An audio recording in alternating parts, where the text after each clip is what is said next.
nâng bầm nô là o nâng bầm nô là cọ bà tẹt tôn từ nâng bầm nô là o nâng bầm nô là cọ ní tu sân cái chun ngó chởn kia nè miền này mua dùng nốt kho và xu bị đó này chui bị vô lên tí nào ấy nhóm có ăn đang slide được cầm bánh từ quan với bèo của các bạn lão thường bị ôi món thế tẹt tôn từ nâng chầm nô bầm nô là o nâng bầm nô là cọ bà có tha lục hù đôi đấy hai là bầm nô là o đôi đấy là hai là bầm nô là cọ đôi đấy hai là bầm nô hãy bây giờ bẹt kia lui kia bẹt kia được ní mạch ban bầm nô nhiên là o này có chứ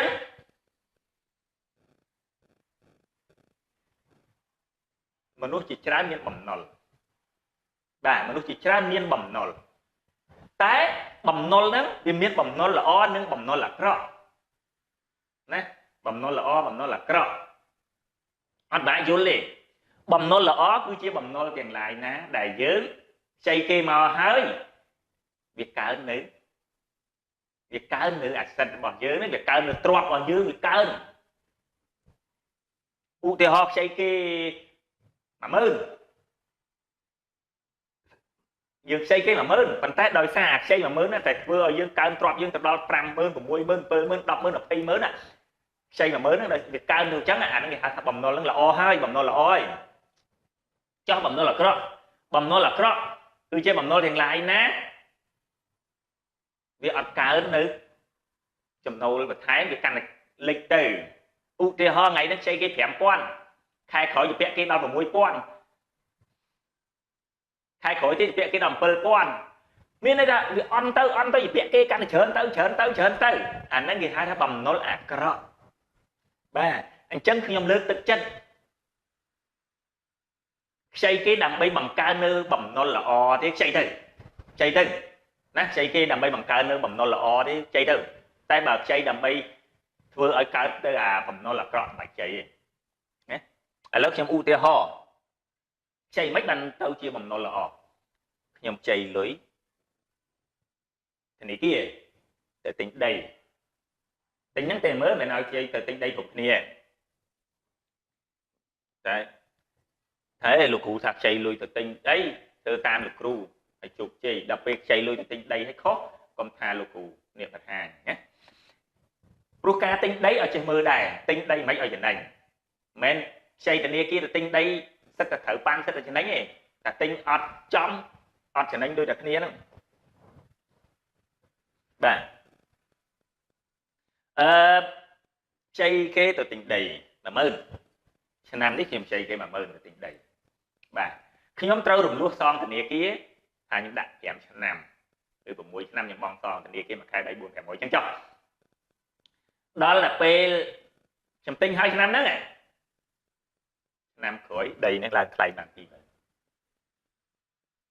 ឃើញទេខ្ញុំទៅខ្ចីធនាគារបានមួយឆ្នាំហ្នឹងខ្ញុំជាប់ធនាគារតែ10000ទេតែអាសិទ្ធរបស់ខ្ញុំវាកើនឡើងដល់20000ហើយកាលតែខ្ញុំទិញ10000នេះខ្ញុំខ្ចីធនាគារទិញ10000ទេឆ្នាំទៅតែឥឡូវអាដីហ្នឹង20000ហើយណាខ្ញុំពាក់នេះគេថា10000ដែរអូខេឆ្នាំក្រោយ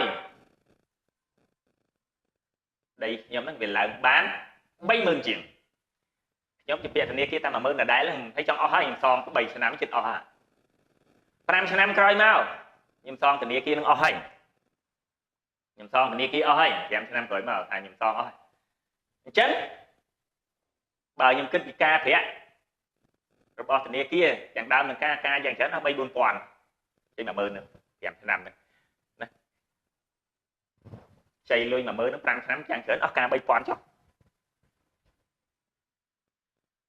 ណា3000 4000ចុះ5ឆ្នាំប៉ុន្តែដីខ្ញុំនៅឡើយវាឡើងបាន40000ឬក៏30000ជាងសួរថាមួយណាចំណេញមួយណាខាតអាហ្នឹងឯងគេហៅថាបំណុលល្អគឺជាការដែលយើងចៃគេដូចគ្នាជាពាក់គេដូចគ្នាប៉ុន្តែយកមកទិញរបស់ដែលវាកើនតម្លៃបំណុលល្អភាគច្រើនយកមកទិញអចលនទ្រព្យដែលបំណុលល្អភាគច្រើនយកមកទិញអចលនទ្រព្យតែបើយកទិញចលនទ្រព្យភាគច្រើនទៅត្រូវចុះឥឡូវបំណុលអាក្រក់វិញនិយាយពីបំណុលអាក្រក់វិញម៉េចទៅខ្ចីគេ10000ដូចគ្នា vô máu tinh lan mùi bà năm khối lá nó men lại mượn tiền nè từ lụa vinh mới tình mượn lụa vinh mới bàn chẳng trận bờ còn hay khát bay còn à hay gì hay khát cà phê này kia năm khối mà năm tiết lúa tháo cho năng tiền căn thầy chú căn được thầu nè nắng bầm nó bầm lò em có thấy bầm nó là rõ mối tiết qua miên nhất à của nhóm này qua miên mối đài thì hai chui sai để nhật kẹt tôn thử nè sẽ chạy lùi ở chân quạt thá quạt chạy thập hẻm quan điแต่แล้วឡើងដល់ 30,000 ជាប់ចិន 30,000 គាត់chạy thập hẻm quan này แล้วជាប់ចិនដល់ 30,000 អានឹងហើយបំណុលអាក្រក់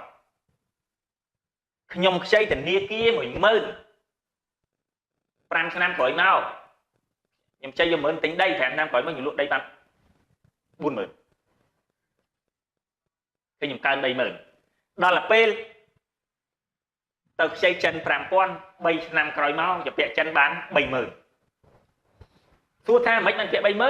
ដែលសងទៀតទេសងរហូតមកដែរកន្លែងហ្នឹងមួយនេះដែលយើងត្រូវយកគូក្បាលទៅគិតអ្នកទាំងឡាយដែលទឹកខ្ចីលុយចិនទៅយកគូក្បាលមកគិតតិចត្រូវចេះការប្រាក់របៀបម៉េចប្រមាណភាគរយប្រចាំខែប្រមាណភាគរយប្រចាំឆ្នាំច្បាស់លាស់ណាត្រូវឲ្យច្បាស់អញ្ចឹងក៏មកខ្ចីគេ 5,000 សងអត់អស់សងមិនរួចខ្ចីតែ 5,000 សងគេមិនរួចអាហ្នឹងឯងបំណុលអាក្រក់មិនបាច់ទៅបាក់មើលអីទេណាអូខេអញ្ចឹងប៉ុណ្ណឹងវីដេអូប៉ុណ្ណឹងកុំឲ្យវែងពេកបាទវីដេអូ5-10 នាទីហ្នឹងអរគុណច្រើនណាសូមជម្រាបលាទៅនេះ